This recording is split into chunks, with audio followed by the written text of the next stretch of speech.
Hey everybody, this is Rydo and we're back to Hearthstone. Now, today is Friday, March 15th, and technically the patch has come out, so we may have a normal stream today in which we do the daily quests and all of that. Or I may jump into looking at all the new cards. And then that would leave a ton of news and a ton of videos, a ton of daily quests to be done. Looks like we're good, though. What has happened is still in crafting mode. We can't see the new expansion. They have talked about it, and they've talked about the new cards outside of the expansion, but clearly you can see here on my main account there is no selector here for the new standard set, and it seems to me as if some of these card sets have been now put into wild. Yeah, there is even an argument on my main account to dust all these wild cards. But the thing I'm not seeing here, and I didn't get rewarded with, was any dust when the new quest happened. So I'm not sure anything has happened. Maybe this patch is just setting up for the next change. Yeah, there's on this there was supposed to be a random button. I guess that has been implemented, so you can now have random card backs instead of favorite card backs. But that's kind of it. Like, yeah. So nothing has changed yet. It's just been a bunch of patches. The only thing that's new, I'm sure, is this pre-purchase for Rise of the Shadows. So they set you by default at the $80, $79, $99 US dollars 80 pack bundle, which gets you a card back, a hero replacement. Let's see, 80 packs, and a golden legendary card available before April 30th. And I assume before April 30th here is a placeholder date, and we're actually going to see the expansion come out way faster than that. April 15th would be I think a closer guess.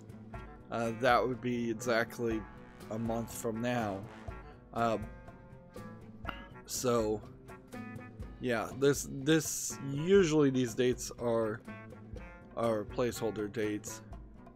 You have a slightly more reasonable thing here of 50 packs for $49.99. Although I guess you probably are getting more money's worth if you go with this. If you are just rolling in cash and want to spend $80 on the expansion. Remember, there's 2 more expansions coming out for Hearthstone this year alone.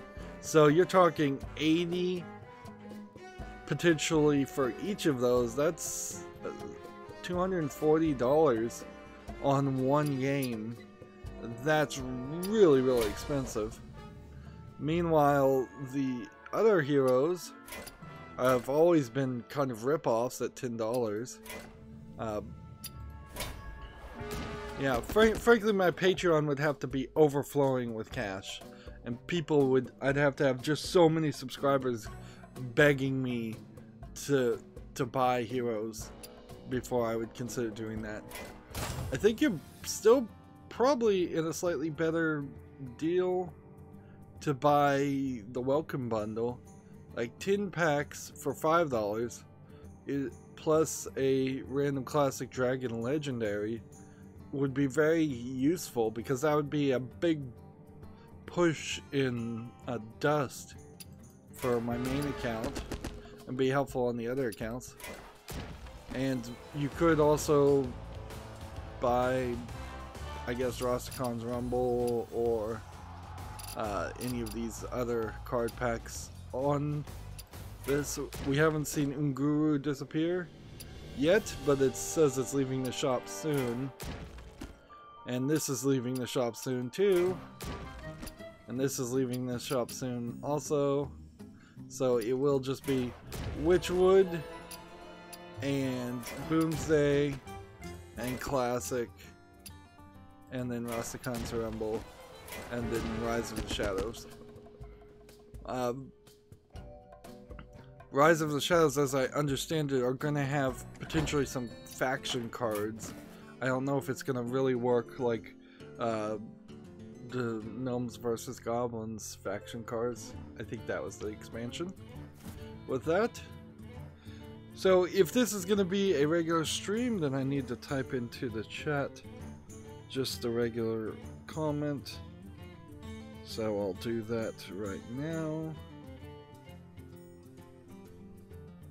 I've managed to use a SwiftKey, a program on Android, to just have saved messages that I type over and over again. So that's in the chat real quick. So that's helpful. Okay. And what do we got? We have cast 25 spells and play Warlock class cards. I think if I just play Warlock, I'll be good with that. I don't have to do anything else with the Tavern Roll, and yeah, there's kind of nothing here to do. See, part of the reason why I thought maybe these cards would be ready is because the big streamers have early access, but clearly I'm not a big streamer of Hearthstone, so like I don't have any special access, which is just as well. We've got tons of news, and I guess we could not bury the lead, even though that tends to be my standard thing. There was a major attack, and of course on CNN I see them trying to blame video games. Major attack in New Zealand, just to be a little bit more specific. Again, the response to any of these stories is the concept of freedom of speech, the concept that is older and more general and believed in before the US Constitution, in my opinion, should not be, freedom of speech should not be limited due to the actions of a insignificantly small minority. So in this case, they're trying to say video games caused an attack, a major attack. It's not true. Like, I mean, it's such a stupid argument, and I believe the last time this argument was brought up, because it's brought up every single time, is it's just like, get over it. Stop bringing up this dumb argument as a problem. Now, I would say the New Zealand attack is kind of different. It is, in my opinion, a actual targeted, perpetrated, and organized terrorist attack, because New Zealand's allegedly has tight gun regulation, but apparently they let themselves get lax in that. And even if you are in a country that has major gun regulation like the UK, which I know the UK better, like, knife attacks are on the rise, so you still have to be cautious in public to a certain level, always, and you have to be aware of your surroundings and aware of the people around you, and you still need metal detectors in large facilities, and these things are just going to happen regardless of how much security you put into it. Like, even if there was a country out there that could successfully ensure that there were no knives and no guns in their entire country, it really isn't going to stop much, because like, that's the same instance as a prison, and people make shivs all the time.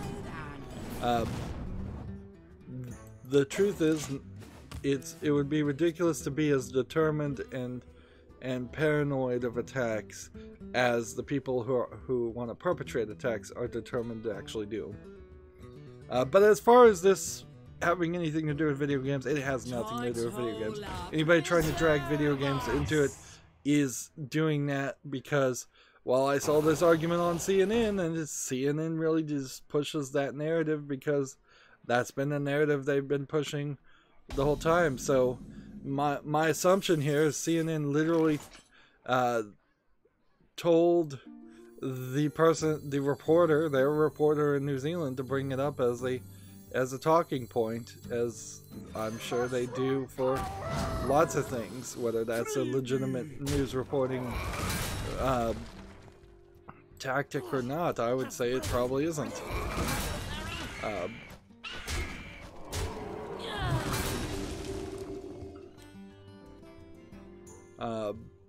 Free me. But yeah, it has nothing to do with video games. It really doesn't. It never will.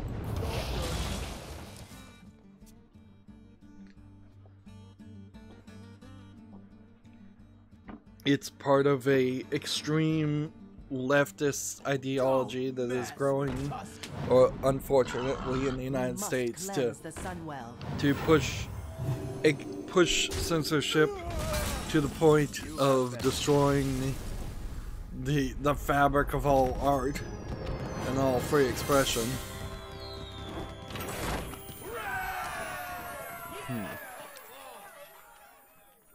Alright, so let's start talking about the video game news now. Gamasutra has an article, "Get a job, join Deep Silver Volition's team as a senior project manager." I swear this job listing has been consistently posted for like 3 weeks straight. The job is in Champaign, Illinois.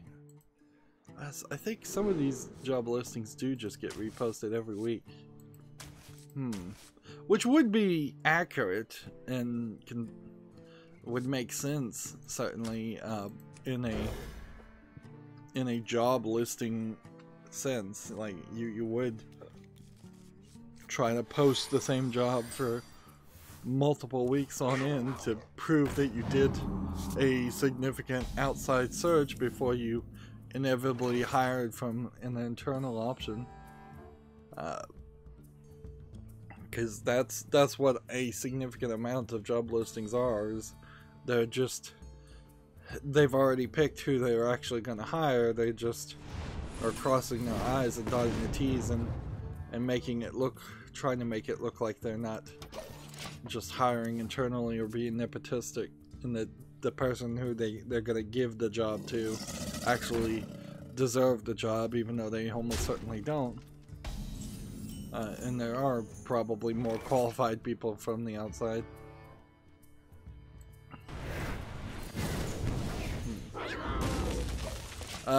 We have a game on Steam here called Asteroid Hideout, which looks like a Asteroid clone. It's been a little while since we've had one of these black space neon asteroid clone games. They're not my style, and most of them, I don't know if they're anybody's style, frankly. There could be something here for people that like to play asteroid games. I just don't think there are too many of those people, and I'm definitely not one of them. This is $2 discounted, English and German game.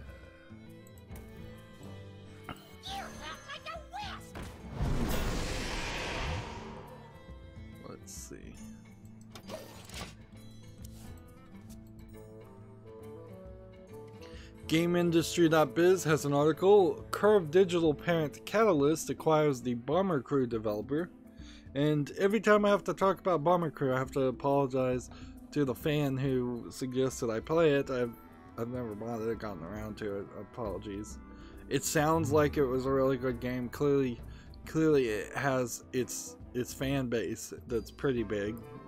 Well, I'd say it's probably a niche fan base, but it's not a insignificantly small fan base. I know Bomber Crew also has a American version coming out for the an American version of the game coming out for the Xbox One. So there's a slight variant there. The second part of this article is Brighton studio Runner Duck will grow its franchise with 2 new games to publish by Curve from 2020. So Bomber Crew is going to make 2 more games. On that thought, though, I'm not sure what else the Bomber Crew developers could make. Like, my assumption is that they would just make more games for different countries that did the same thing in World War II. Or they're gonna slightly expand and you'd have like maybe a tanker crew or an infantry crew or something like that, or like paratrooper crew or something like that, you know. Or you go in a completely different direction and it plays something like Bomber Crew, but it's not military focused at all. Or they just go in a completely different direction. But they can't really go... Like, I really wouldn't expect the Bomber Crew development, having seen that game, I wouldn't expect them to turn around and try and make a AA or AAA style game as their next project. Like that cutesy, slightly low polygon animation style. I don't think you can just translate and throw more money at a team like that and say, alright, now learn how to program in an Unreal and do a hyper-realistic first-person shooter game. But it does put that developer on a bit of a fast track to potentially being a big thing 5, 10 years from now. You know, if it depending on how long it takes them to make their games. Or they could just become a big name in the small indie, although technically they're not indie since they've been acquired, but the small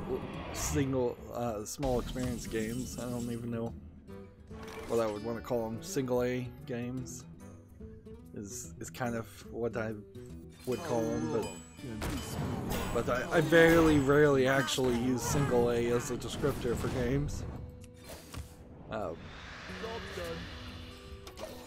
Moving on, GameIndustry.biz has an article. Harry Potter Hogwarts Mystery grosses $110 million in the first year. The mobile RPG becomes the most successful game for GM City. I believe this is the Harry Potter game that you run out of energy the first time with your character being strangled by vines, and you have to just watch your character be strangled to death or pay up money. And it was really gross and just microtransaction-y and not very good at all. Yet somehow it makes money, and I guess that makes somewhat sense because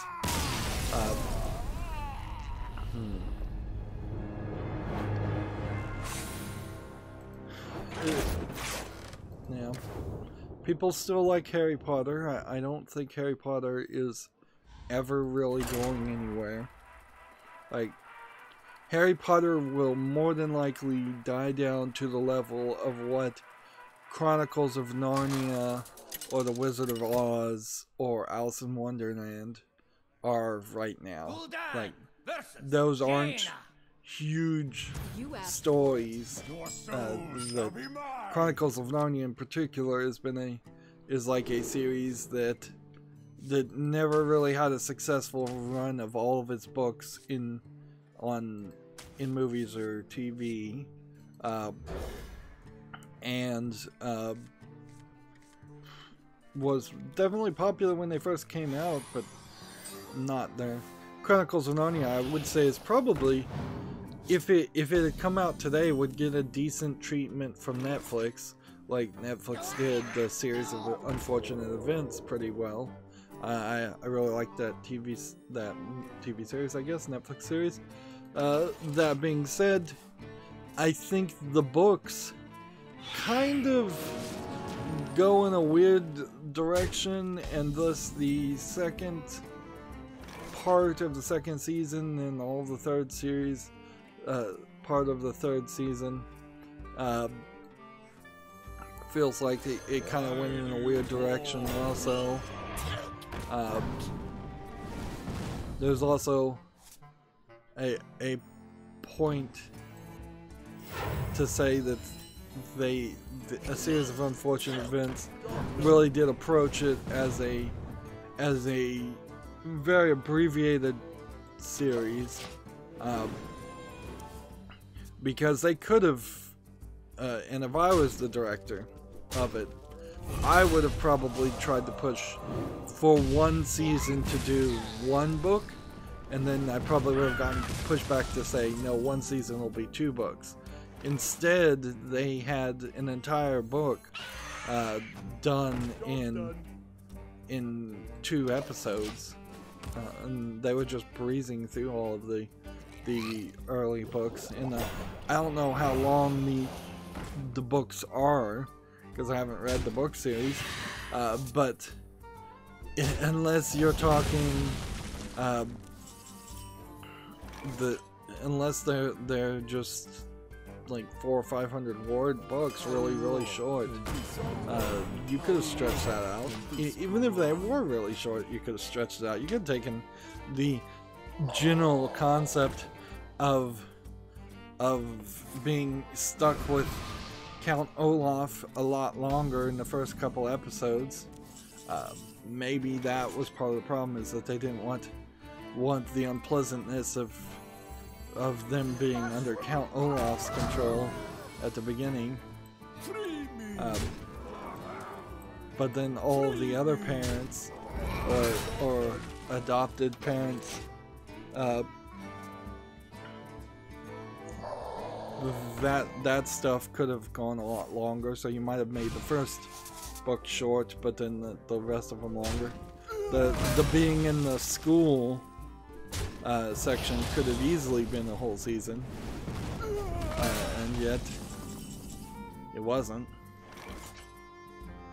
And I kind of wonder if maybe Neil Patrick Harris is in part the problem there.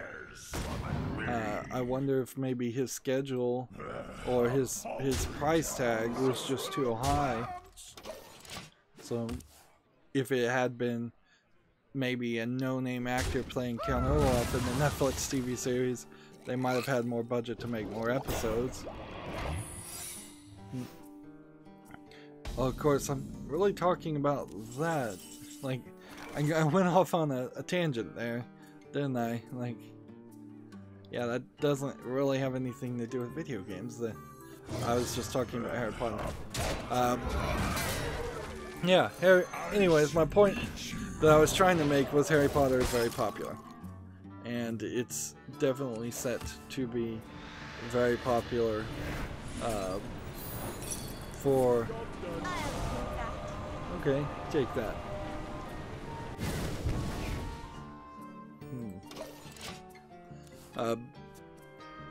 So yeah. Flames consume you. And mobile games still suck. Yeah. I guess that's the two things to take away from that. Harry Potter will probably stay popular, and mobile games will still probably suck. Moving on, GameIndustry.biz has an article. Team spaces in Call of Duty Esports League reportedly cost $25 million each. Preparations begin for franchise city-based competitions around Activision's flag shooter. One thing I think they're gonna need to find really quickly, and I don't know where would be the right place for this, but I think very quickly they're gonna have to find that there needs to be shared esports league spaces in conventions, I would assume. You would perhaps think that it would be a good idea to put it in like college event centers and colleges in general, but the problem with that is colleges are just so crazy. I mean, comedians, half of the comedians these days won't even do college gigs because there's just so many crazy things and drama around, oh, somebody said this, somebody did this. And esports, unfortunately, like most professional sports, is full of people who aren't as couth, to use a phrase, as they should be. So yeah, you're not going to run into a good experience at an esports league because somebody at that esports league will say something wrong. They're making an inappropriate joke. They won't be as woke as half of the colleges are.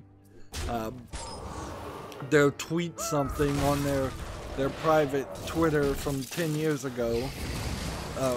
So, like, the danger there makes it impossible to combine two things that really should be combined, because although a lot of colleges are like that, that's still a lot of colleges also are the people who want to play video games, even at a professional level. And arguably, it's going to break down to whether you believe colleges should have sports or not. But like professional football players, professional basketball players, things like that, like all of those people start off in colleges, and colleges certainly attract those people. I personally would almost argue that sports people shouldn't go to organizations of higher learning, but it is a complicated thought, certainly.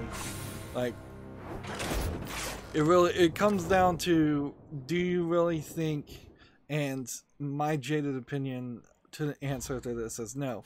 Do you really think that most of the people who get into colleges on sports scholarships are really getting a appropriate education that helps them have any kind of career path other than being professional sports players?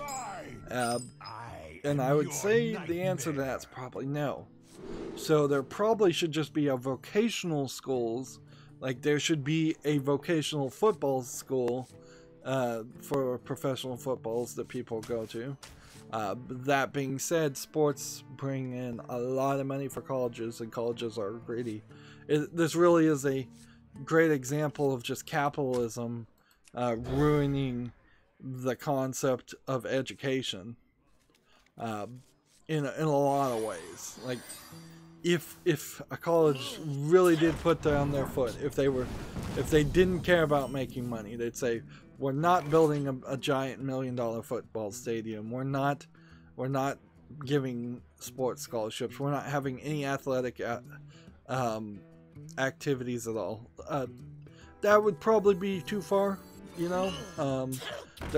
I do think college people should exercise, so there should be like a physical education thing that should be offered, and probably even mandatory things, but it should be things like stretching and yoga, not things like playing basketball, football, soccer, sports, not competitive sports, not things like that. And even like competitive chess playing, I don't think is a realistic thing that should be taught in a college.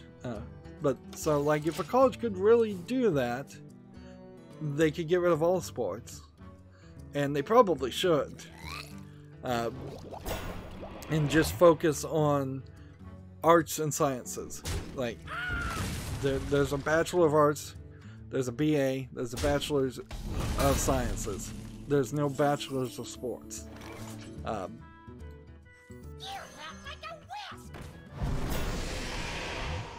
You could definitely, as a side note, get rid of the fraternity system in colleges also, because it has just no place to be there. But again, I'm just taking all the tangents today. Yeah, so my point at the beginning of that tangent was that you're going to have arenas run by cities and that run esports events almost on a weekly basis, but arenas already usually have events on a weekly basis, so either the turnout of those other events are going to have to be higher than what an esports event would be, or we need twice as many arenas in cities. But right now, GameIndustry.biz says that this Call of Duty Esports League is wasting $25 million on this stuff. And I don't know if that's actually a waste or not, because it's the $25 million for an event might, I don't know, like, that seems like a lot of money. That seems like a lot of money. The new Call of Duty League hasn't even started. It starts in 2020. So I don't know how one event brings in $25 million.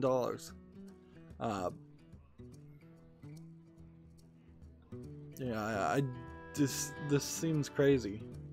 So to many me. possibilities. And Call of Duty is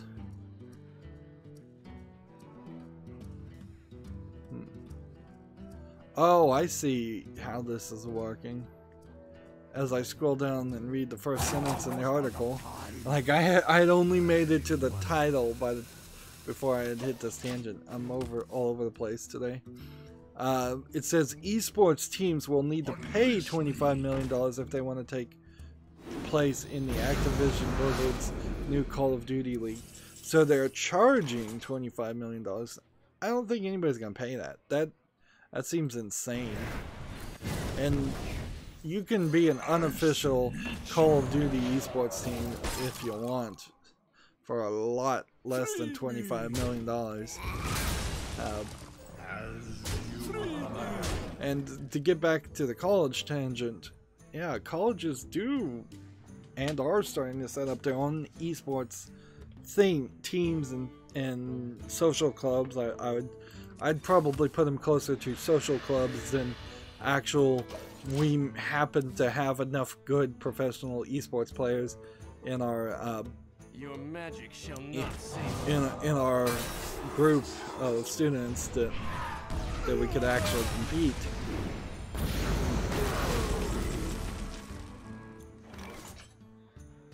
So yeah, I think Activision Blizzard, this really is more of a story about how Activision Blizzard is desperate to get some cash because they are running out of money, it seems like. And by this time next year, before 2020 happens, I suspect Activision Blizzard may cancel its esports efforts or find itself bankrupt for other reasons.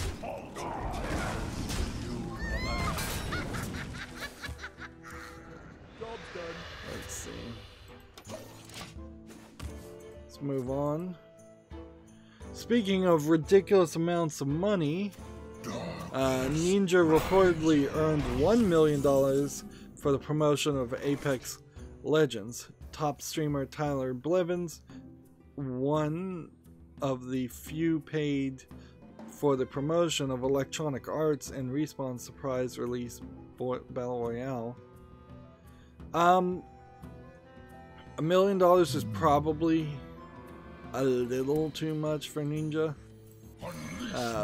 but probably not that much. Like, $1 million is an amount that Ninja, if it's true, would have asked because of ego, whereas I would have probably paid him. I don't know how many followers he has. He's the biggest streamer ever. It's gonna get your game a lot of eyes. I would probably say 250,000 sounds about right. Your magic shall not Like, save that's where I would put it. So if he was overpaid by my estimate by 4 times, that seems believable. Like, the thing there too is I would offer 250,000. He'd probably come back and reject that, and then I'd offer, okay, how about 500,000, and he'd probably reject that, and he'd go out. He'd probably come back and say, I don't do anything less than $1 million, and then at that point you're like, well, we really want him, because $1 million does very much sound like an ego thing more than a legitimate number that's calculated by any amount. It sounds like a number that EA would have just signed off on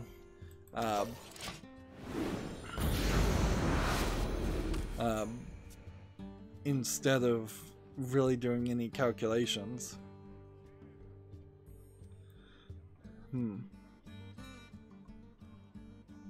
But then also, rich people like the CEO of EA probably don't think $1 million is much, so they probably don't care. Arguably, I'd say even the biggest Twitch streamer ever is not really worth $1 million.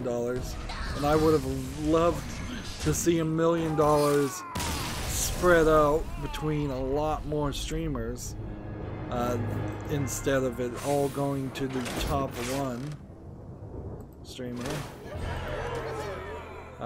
because that is not how you have a healthy streaming community or video game streamer. I don't even know if Ninja qualifies as a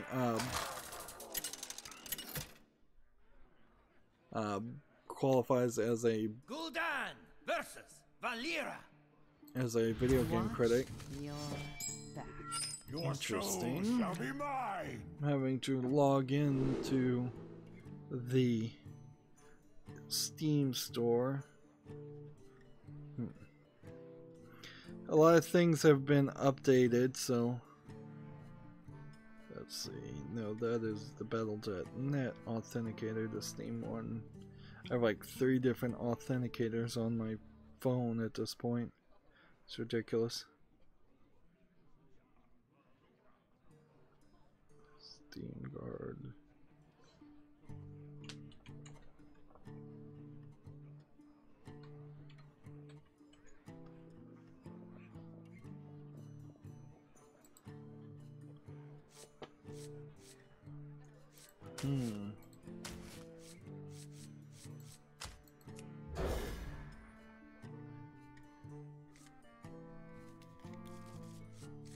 So apparently now you can't even view the pages of adult games on Steam until you've logged in. Why do you call? I think that's probably a fine direction.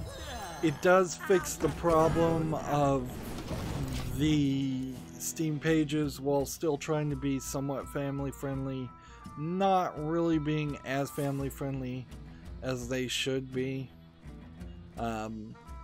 So here we have I'm looking at a video for a game called Hentai Crush, which is Bubble Bobble clone with a anime girl, a large-breasted, large-hipped anime girl, anime woman, I suppose. Seems like it might be the same character throughout the entirety of the game, so you probably should make sure you like this one character.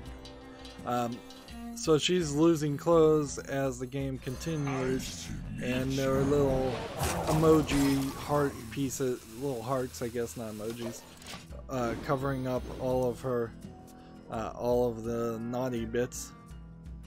But they're not even really doing a great job of censoring things. So yeah, this has been an issue certainly as they've expanded and grown their ideas. Should the storefront pages be family friendly, and I would say that this video is still not really at that. As for this game itself, it's rated mostly positive. It does look like there is another character. The first character was white, this one is either extremely tan or more Mexican or black, depending on what color brown means in anime, and has white hair. Then there's another character that's the same first character again. There's another character, I think, maybe. I would say the animation style is a little inconsistent here, so these may be pre-bought assets. The game itself is $1.19 discounted, and it has free all these DLCs to uncensor things, so it's being sold censored and then a free DLC to uncensor it, which I still feel like that should go the other direction. It says it has full audio Japanese, has 8 achievements.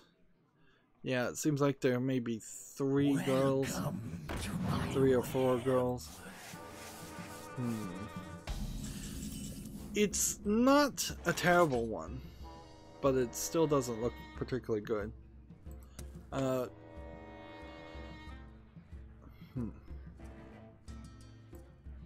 What is this?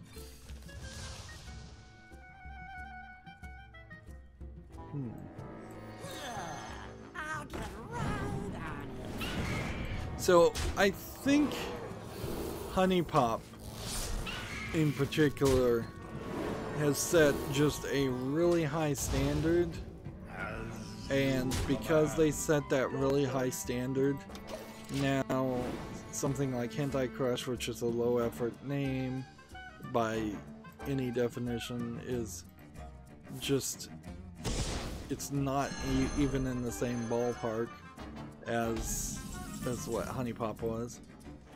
And Honey Pop 2 is in development, so well played. We are going to pretty quickly run into a scenario where there really may only be enough oxygen in the room to play some Honey Pop 2, and a selection of JRPGs and Japanese, actual Japanese games that are made for an actual Japanese audience that do something a little bit more. The combination of simplistic gameplay with hentai is something that I don't think can survive on its own. So if I do this, and this,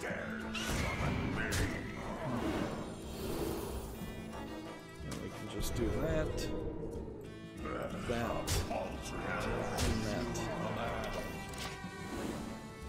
Next we have a game on Steam I can show called iMemory, which looks like it is a memory game that is extremely simplistic, even for a memory game. Seems like you are shown some red dot squares, and then you have to click on those red squares. Yeah, you're shown a pattern, you have to draw the pattern. The patterns get bigger, the grid gets bigger, and the pattern gets more complicated. Extremely simplistic. 59 cents.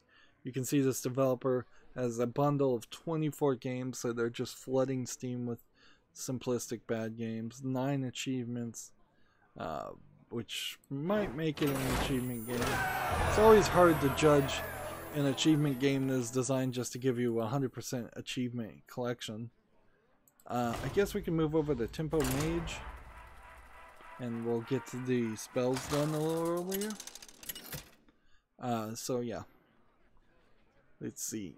Next, Gamatsu has an article. What is this? How's this pronounced? Cruelair Sigma for Switch launches March 14th in Europe and March 21st in North America. Pre-order for a 40% discount. This looks like an anime JRPG game. It's gonna be an eShop thing. First launched for PC on April 24th. It has a Steam page. So let's check out the Steam page and see where that is. See how well received this game is.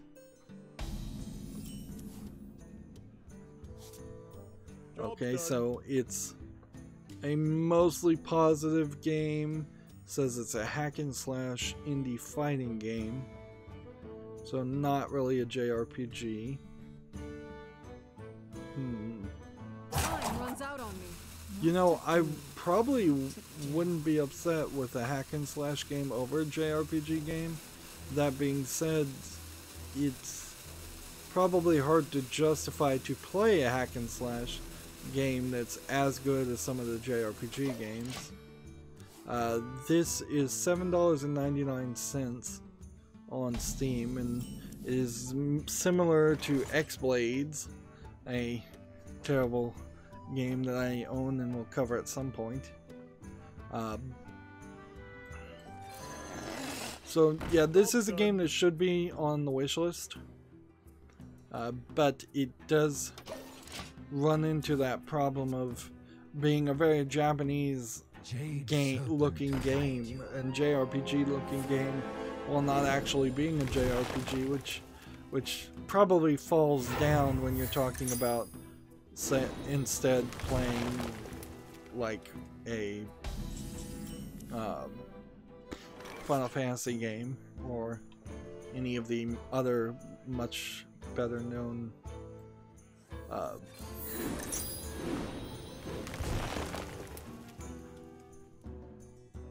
let's see.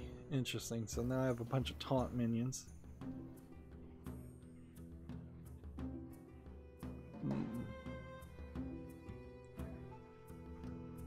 What do I want to do?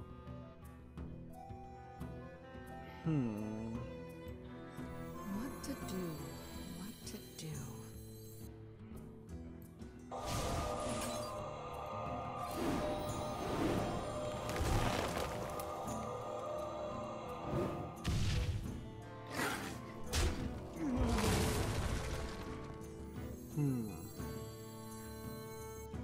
Time runs out on me.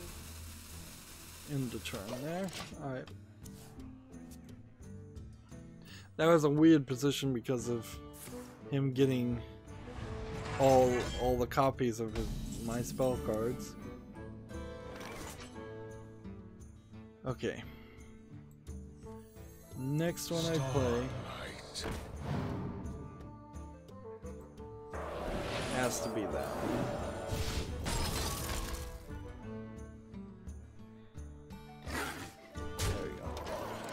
Next we have a game on Steam called Weekend Drive, which unfortunately this is one of those games that I have to call an asset flip because there's just been so many asset flips.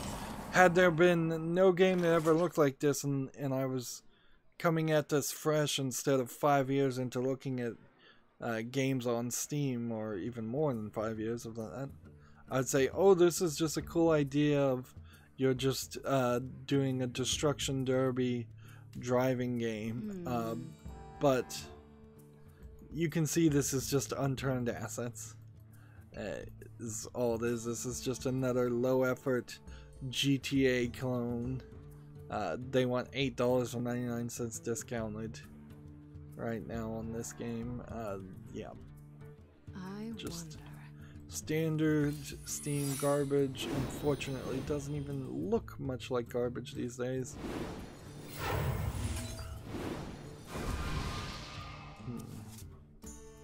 Time runs out on me.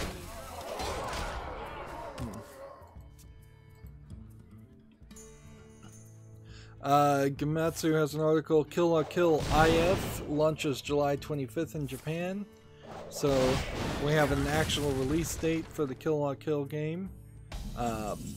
In the West it's due out in 2019 at some point.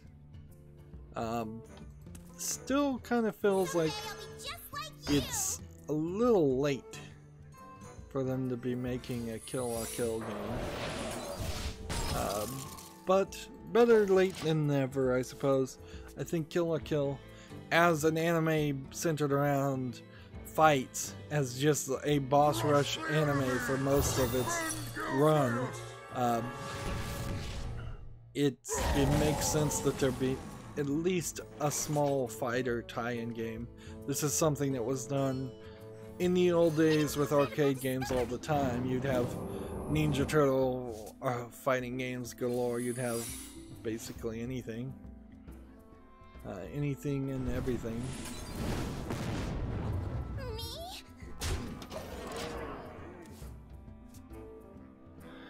Next we have a game on Steam called Author Clicker, which seems like you click word for word, it says it has sexual content, to make your own text-based experience. They want $1.49 for this. This is garbage. Through the slits here you can see a woman, I think, in a bra. Yeah. I thought that was a real picture, but now that I can see it clear, it's just an animated character. This is another very low effort game.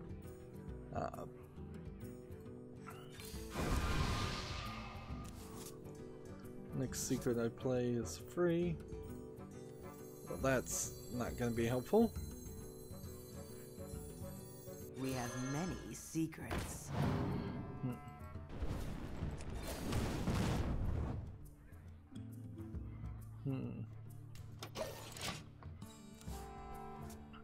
Yeah, Author Clicker is garbage. Moving on. Rotten to my core.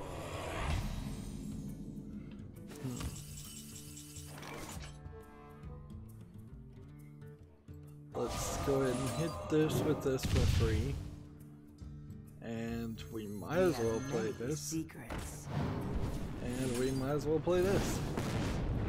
Because we want to get victories and move up in the ranking. Now, with this latest patch, there's not really a good reason why I would be moving up in ranking or anything. Yeah, like there wasn't any real change there. Let's play a couple more games on the Americas account, and then we'll move over to the European account. Let's see. Gamatsu has some more details on this game to all mankind, how to play life together in Akihabara,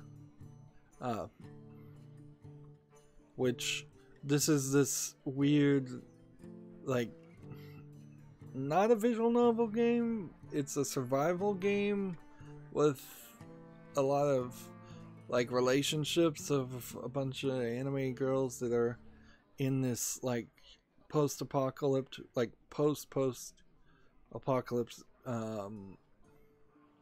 survival world.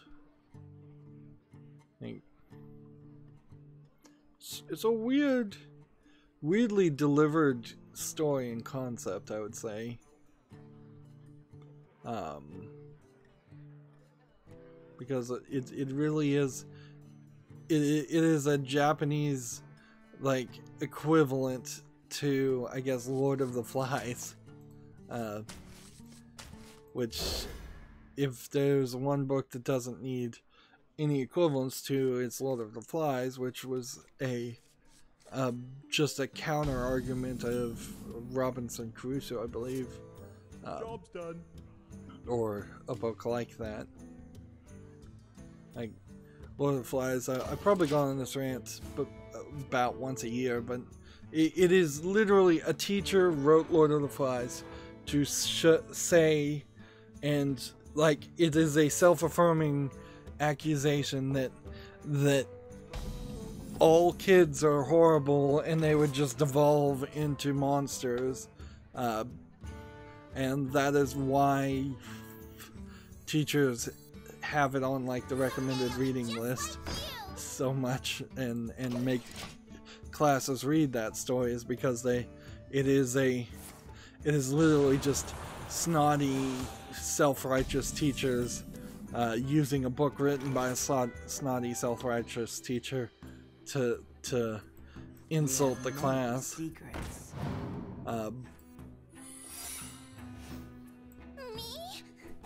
And so I guess maybe if you take that very, very basic concept, this is what Japanese think Japanese people would do.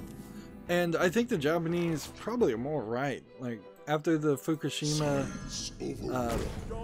nuclear reactors, was it Fukushima nuclear reactors? Like, after those got flooded and that area was irradiated, there was a lot of coming together and working together. So it really, while a very hard time for the Japanese, also showed that their society does seem to have a preference for working together in times of need, as much as I think any society would. Like, very rarely do you run into a scenario where something terrible happens and the society that exists falls apart. It's not a big thing that makes societies fall apart. It's small things. Even the United States Civil War is, while a terrible and long drawn out battles occurred, what didn't happen after that is a slow eroding of the United States, unless you want to make the argument that we're still feeling the effects of the Civil War to this day in the United States, which we really aren't. Not to the point where if the United States broke up into ununited states, which wouldn't happen, that we'd say that's because of the Civil War.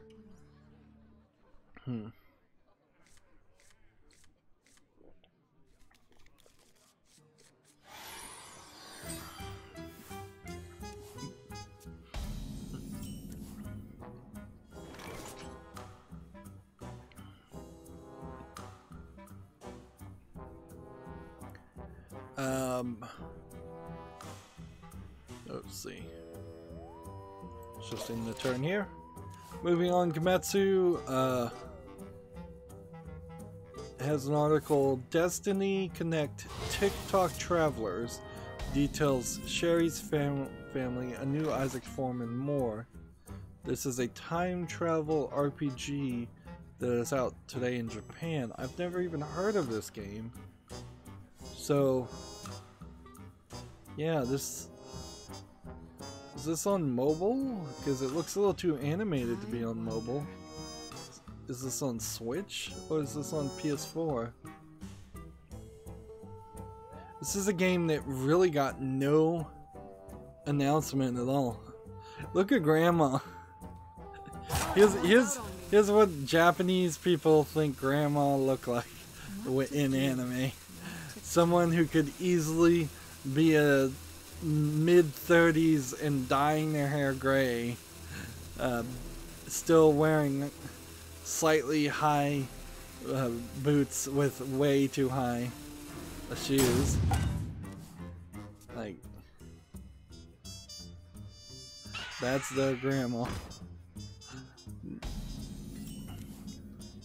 Time runs out on me. I'm gonna have to actually play here, or it's gonna get irritated at me.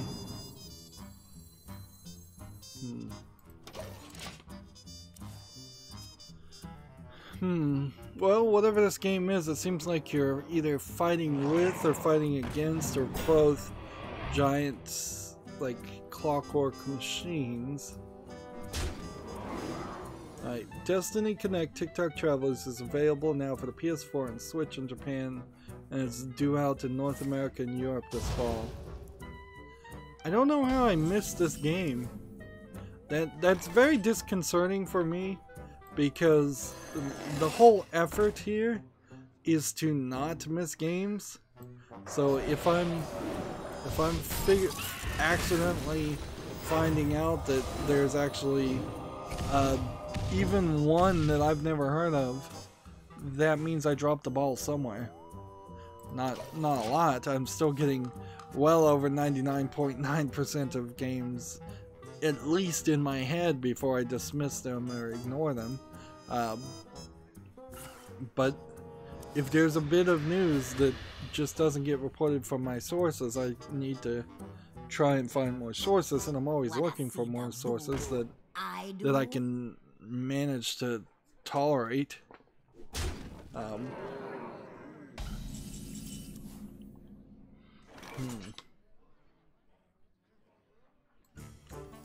Science overwhelmed.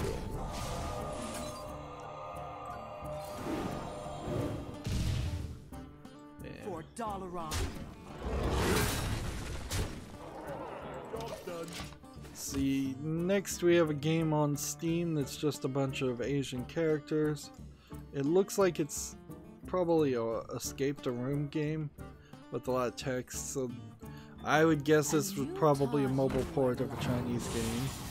English was not supported. It's free, so it's not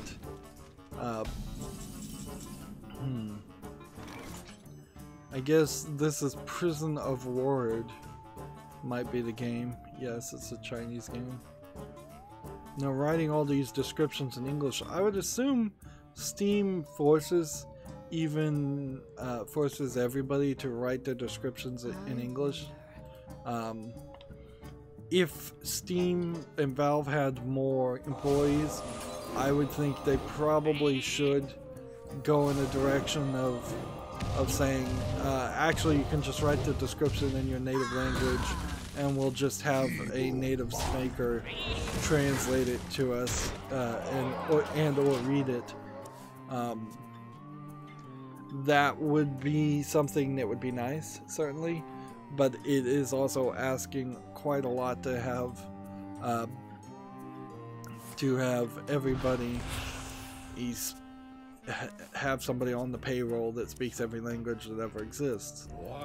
That being said, particularly Asian languages such as Chinese, Japanese, and Korean, having a native speaker of those languages would be helpful in the Valve.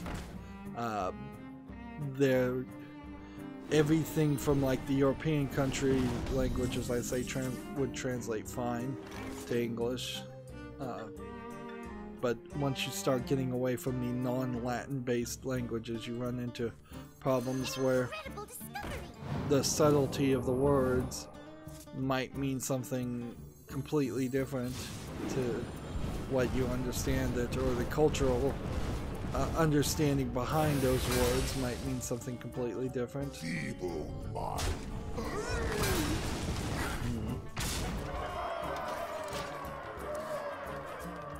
But in the meantime, I guess they just make everybody write everything in English, and that's fair enough. That's like, we picked a language, we picked the most commonly spoken language in the world, if you exclude Chinese, because Chinese is mostly spoken in only one country.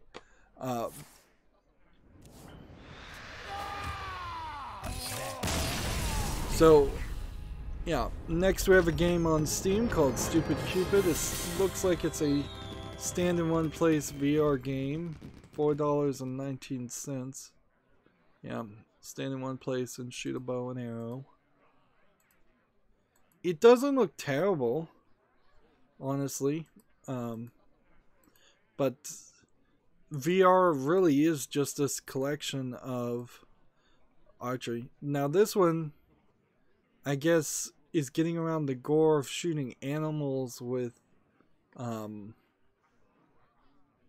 you're shooting animals with Cupid arrows so to make them fall in love instead of shooting them with regular arrows to hunt them. I guess that works. I could see people making an argument is that then you shouldn't water down the reality of hunting, and that you should show it gory and bloody. But it's a video game, and video games water down a lot of things. Like, it's fiction. Fiction waters down things. So this is a cutesy idea, and it definitely gets around a problem there. You asked for it. But again, this is a $4.19 VR game, so it's already at a lower price than most VR games. This is another example, I would guess, of VR just kind of failing to gain traction, and people now shoving out the door games that they were working on years ago. Alright, Gamatsu has an article here. The Demon Crystal is coming to PC on March 28th. This looks like an 8-bit NES game. I'll watch this trailer, but I seriously doubt there's anything to say here. Let's hit that.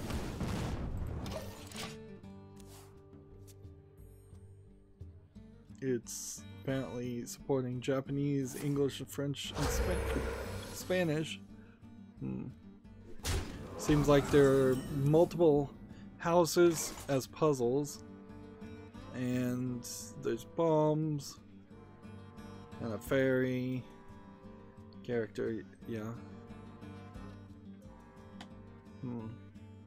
This looks a lot like one of the like Bubble Bobble would be, I guess, the closest example. We have many secrets. Job done. Yeah, there's literally nothing in that game that interests me. Next, we have a game on Steam with a bunch of Japanese characters, I assume. If they have less swishes in them, I assume that's Japanese spelling out something, spelling out a word, instead of putting a complex word. So I bet this is the equivalent of ELSWORD. Or, you know what it probably is this is probably the word sword, and then this is ELS between 4 characters. I don't even know how that would work. Maybe this is just a dash. This looks like an anime, free-to-play MMO. English is not supported. It's got a trailer. See if we can see what the game really looks like, though. Says it's an RPG. Yeah. Since it's not English, I guess it doesn't really matter, but it looks alright. This is gonna have to be our last game because I'm gonna have to take like a 20-minute bathroom break.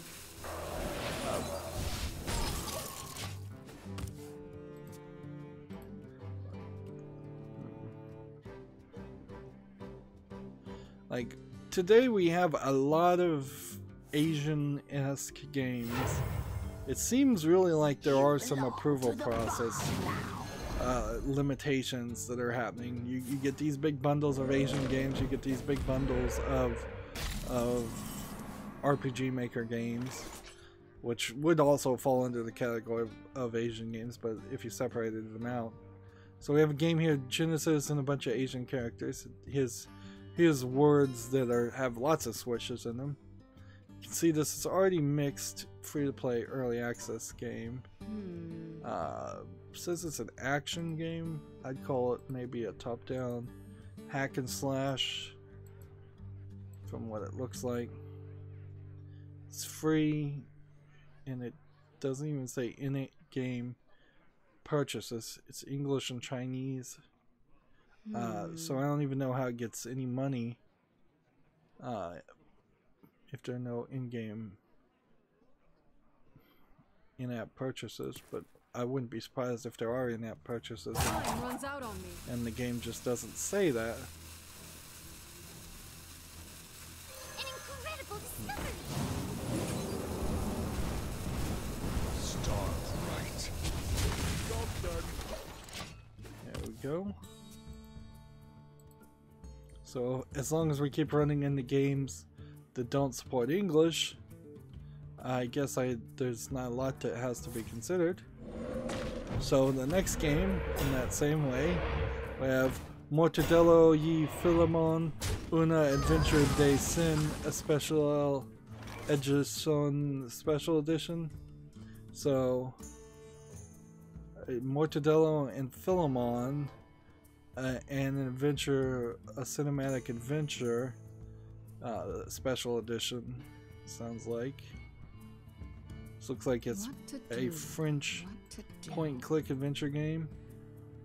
And see, I don't know if this is a new game or an old game, but this art style is definitely doing something different. Now, I don't know if this is a troll game either.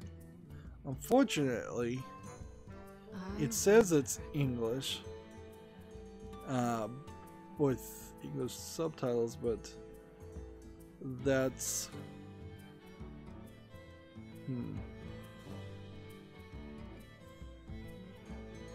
Time runs out on me. What to do? Says it has the voice actors that dub over some of the famous actors of the game. No, I'm gonna put this on the follow list because that animation style is something we just don't see.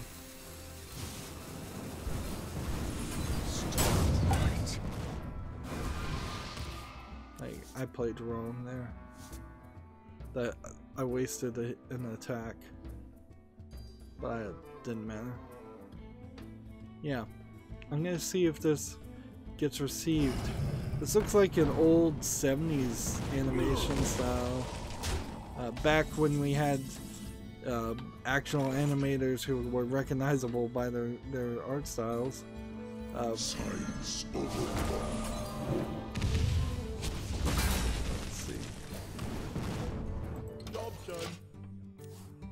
And yeah, that is so unexpected in art style too. It's just like, in a world of video games where it's either hyper realistic graphics or anime, or maybe you'll get something that's slightly off of hyper realistic or anime. It's surprising to see something that you would, I'd put it on the equivalent of a